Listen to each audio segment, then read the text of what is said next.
કમોસમી વરસાદ એટલી ભલે આવ્યો, ગાંધીનગરથી જાહેરાત તો થઈ કે સર્વે કરશું, વળતર આપશું, પણ જે માણસે ભાગવું ખેતર વાવવા રાખ્યું છે એનું શું? વળતર કદાચ મળે, વળતર કદાચ મળે તો ખેડૂતને મળે. આપણે કાઠિયાવાડમાં તો ભાગવું રાખનારા કેટલાય લોકો છે. 15%, 20%, 30%માં મજૂરી ભાગે. ભાગવું રાખ્યું છે એની ચિંતા ગાંધીનગરમાં બેઠેલા માણસને નથી.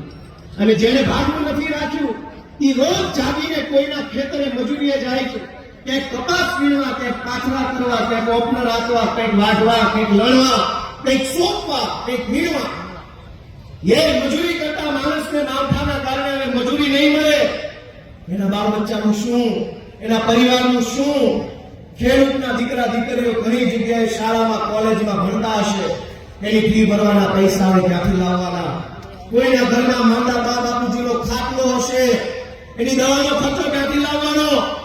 અને મજૂરી કરતા હોય કે ભાગવું રાખ્યું હોય કે પોતે ખેતી કરતા હોય, બધાએ એક સપનું જોયું હશે કે આ વખતે કપા હારો થાય ને તો બેનને ફોન કરાવી દેવું છે, દીકરી પહોંચા